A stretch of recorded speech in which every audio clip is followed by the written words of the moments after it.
Avon Resources Limited is a gold exploration company with significant projects in British Columbia and the Yukon. Trading on the TSX Venture Exchange, symbol ABN, and the OTCQB, symbol ABNAF. Surrounded by world-class gold deposits and mines, Avon's 23,000 hectares Forest Kerr Gold Project is located in the heart of the Golden Triangle in northwestern BC. For more information, visit us at avonresources.com.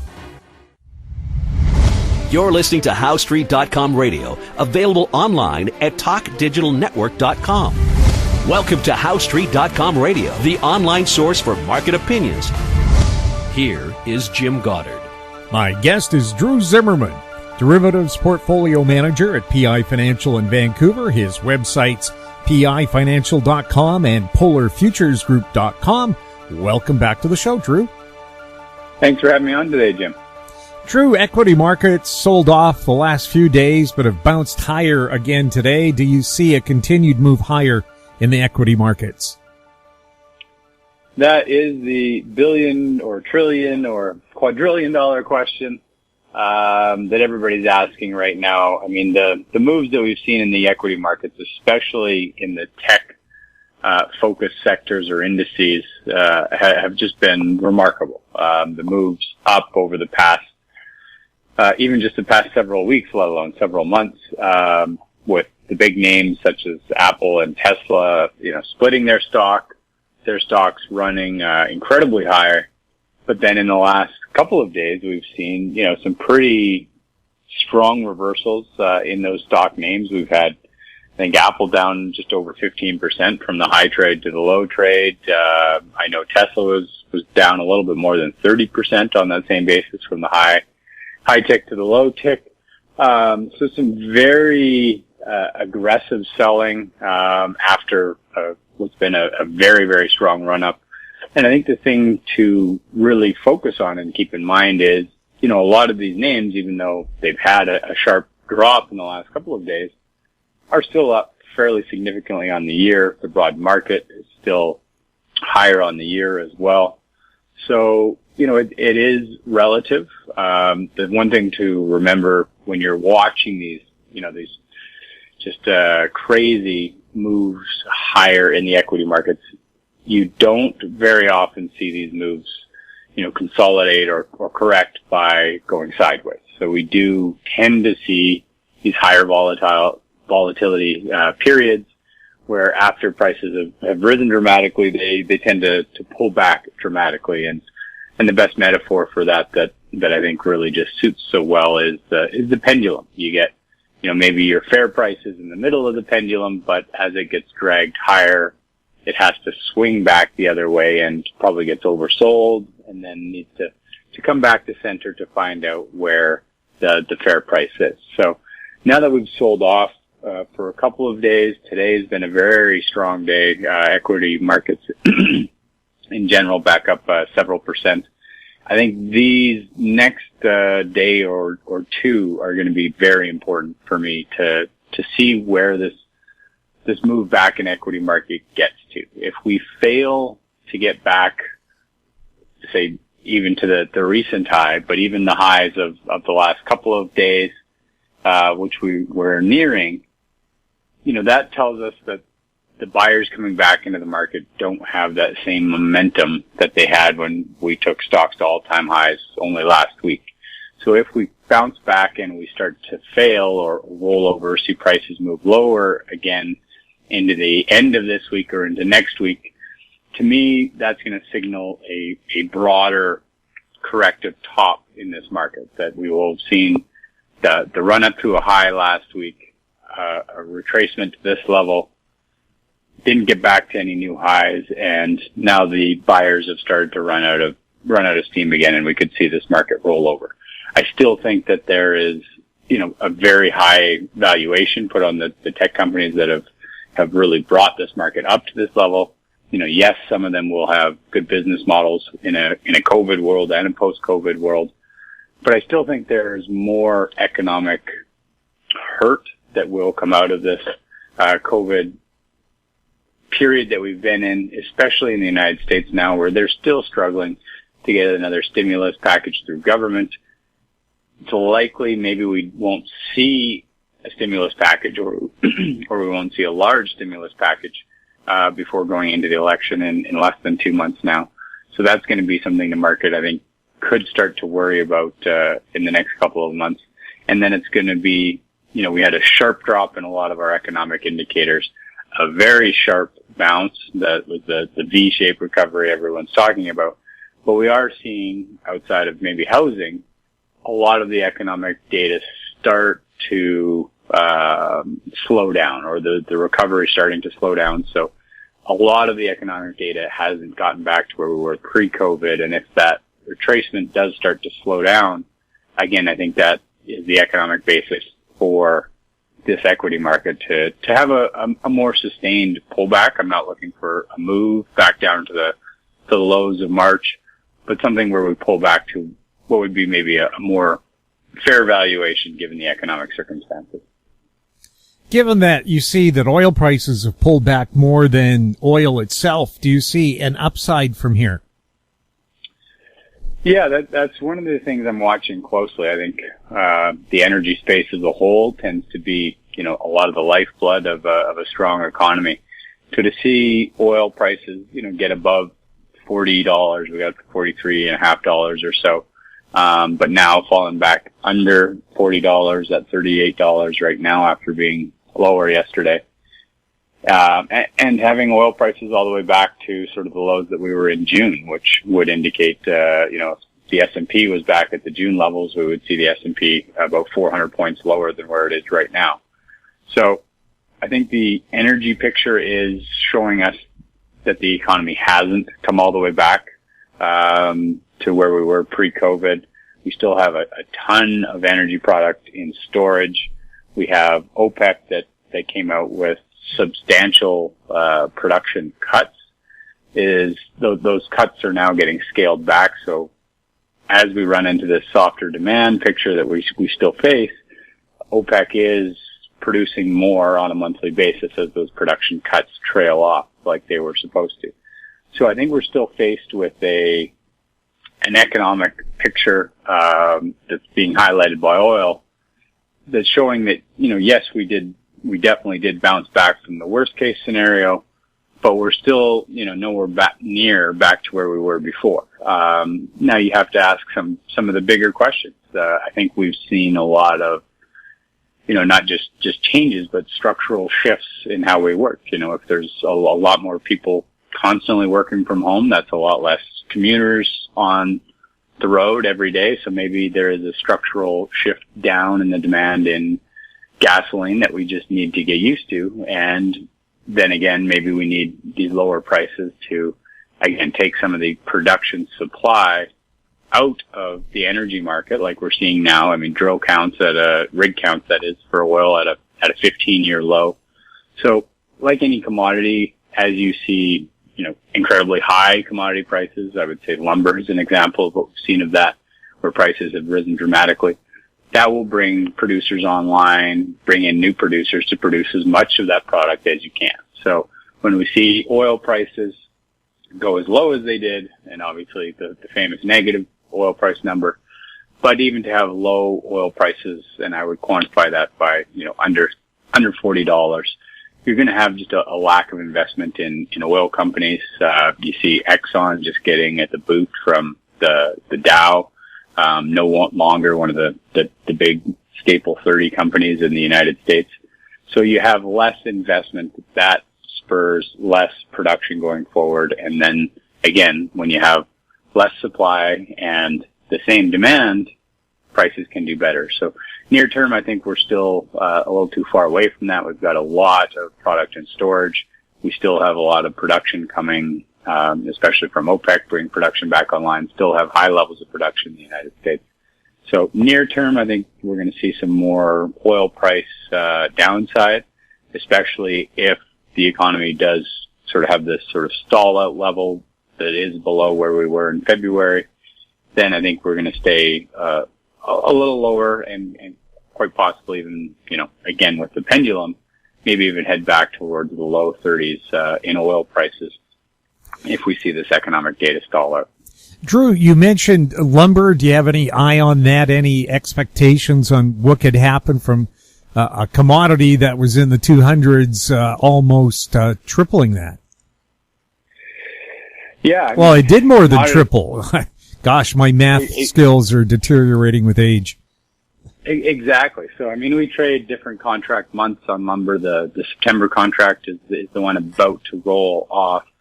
I mean, we were trading September lumber up over $950. So that is, just incredibly high from where lumber had been. I think the previous high was around just above 600. So we went from, multi-year lows to all-time highs in lumber in a few short months. And that is what can happen sometimes when, price gets going, you get momentum behind it. Obviously, there was more behind the scenes in the lumber market, where the supply of lumber was brought down dramatically, and then demand was thought to go lower. But as we've seen in housing data, it's been a lot stronger.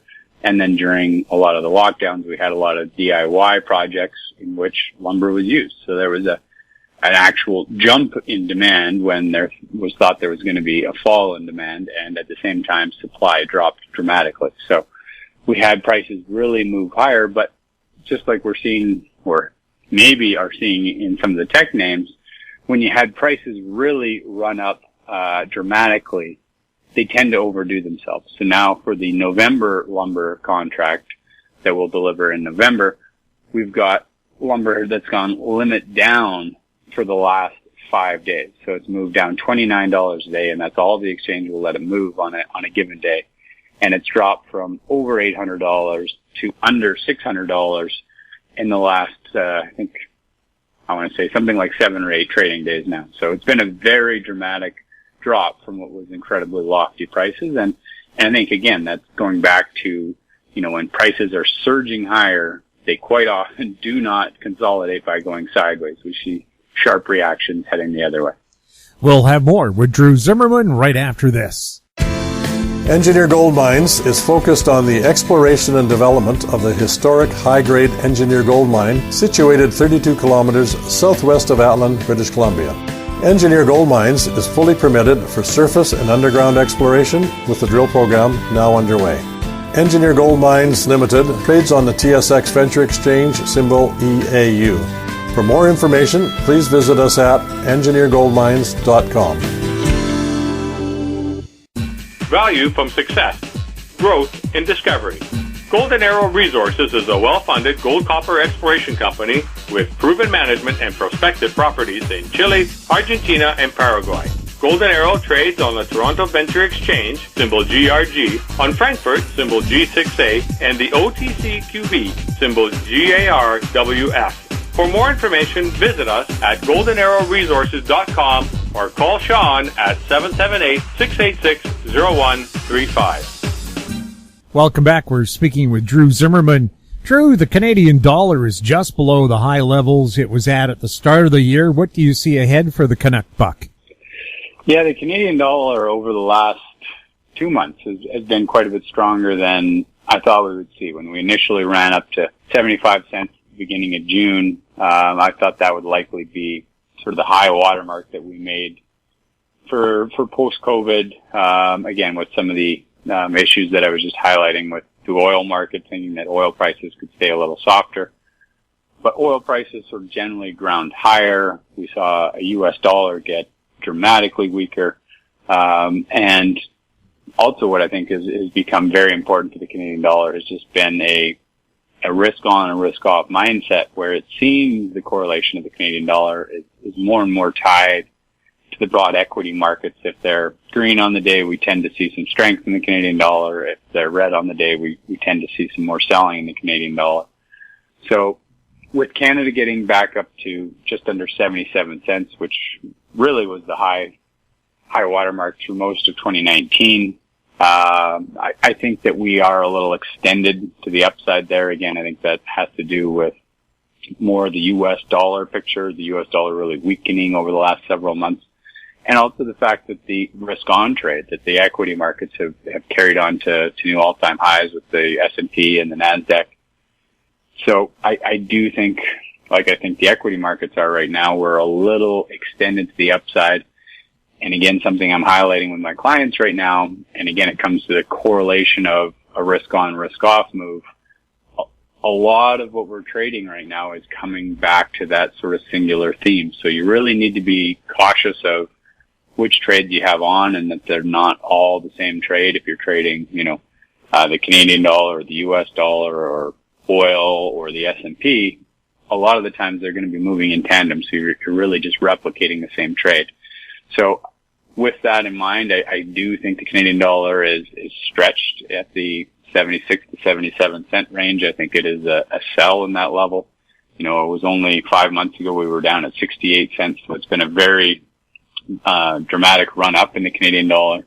We still do have oil prices that are much lower than they averaged through all of 2019, where we were up at this 76 to 77 cent level. I still think, we as a country are spending an incredible amount as well. I do think that will come in to our credit rating, and some of the credit ratings have already looked to downgrade or put us on notice that we could be up for a further downgrade. So I think there is more risk here, but I think it's going to take a general market risk off move to see Canada have a significant pullback, but I do think that pullback is likely. And I think that level could be down to the 72 to 73 cent level. So again, not looking for, the extreme sell-off that we saw as we went into the end of February, beginning of March. But again, just a pullback to what would be, I think, a more fair value, given some of the underlying economic conditions. We'll have more with Drew Zimmerman right after this. Media recognition from Bloomberg, Reuters, recycling trade publications, patented process for 100% recovery of critical metals, including cobalt, lithium, nickel, manganese, aluminum. American Manganese is focused on recycling lithium-ion batteries for electric vehicles. American Manganese trades on the TSX Venture, AMY, the US, AMYZF, and Frankfurt 2AM. For more information, visit AmericanManganeseInc.com or phone me, Larry Ray, at 778-574-4444.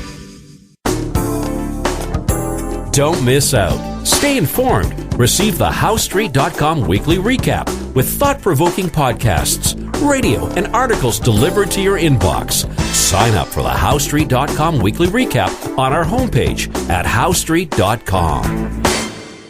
Welcome back. We're speaking with Drew Zimmerman. Drew, how did the gold miners and juniors do in this recent downturn in the markets, and does it tell us what their outlook might be in the future? Yeah, I mean, everybody had a pullback. Gold has really sort of just been consolidating over the last month and a half. We ran up at the end of July, beginning of August to highs on gold, and gold prices now have largely been stuck within what I would call a $100 range, sort of 1,900 to 2,000 on the gold price. So you're going to have, different miners and different stories perform differently depending on, the metrics of how much gold they can produce and at what cost and what region they're in. Currency fluctuations, because again, some of this gold strength has been more of a weak US dollar story. That and real interest rates, I think, are the two key drivers. So if you've got gold more in US dollars, it looked a little bit better in that time period than when, if you had non-US dollar gold, again, because gold was weakening, gold was looking better there. So I still think there's maybe a little bit of risk in the gold market here. I've been watching the 1920 level very closely in gold. That's been sort of the support over the last month that I think if we were to see a resurgence in some of the US dollar strength on any sort of a risk off move, that gold could be moved lower. I don't think it's going to be a significant move to, multi-year lows or anything like that, but I think we could see easily a couple $100 on the pullback from here in gold prices. And then again, I think that is going to be a great buying opportunity for gold going forward. I think you do have to realize that, governments everywhere, both on the central bank side and fiscal side, are just borrowing or printing money like it's going out of style. So I do think that hard assets that hold their value in the face of inflation will do a lot better in the years to come. But again, on a shorter term basis, I still think there's room for a little bit more downside in gold because of what I think might happen with the US dollar strengthening. So I think there's a little bit of risk in it here, but like the outlook of gold over the next few years for sure. So I think that's something to, again, keep in mind, is really looking at your time frame and saying, if you care about the next $50 in gold, you can wait a little bit. If you don't care where the next $50 or $100 are, but you care where the next, $1,000 move is, then maybe you just step into gold, earlier rather than later and don't have to worry about missing any of the big moves that you think could happen. Drew, thank you so much for chatting with us. Thanks for having me on, Jim. Appreciate it. My guest has been Drew Zimmerman, Derivatives Portfolio Manager at PI Financial in Vancouver. His websites pifinancial.com and polarfuturesgroup.com. If you have any questions for Drew or any of our other guests, you can send them to info@housestreet.com. Find us on Twitter @HouseStreet. Our YouTube channel is Talk Digital Network. We're also on Facebook. I'm Jim Goddard. Thank you for listening. Comments made on HowStreet.com radio are an expression of opinion only and should not be construed in any matter whatsoever as recommendations to buy or sell any financial instrument at any time. Available online at TalkDigitalNetwork.com. HowStreet.com radio is a production of HowStreet Media Incorporated.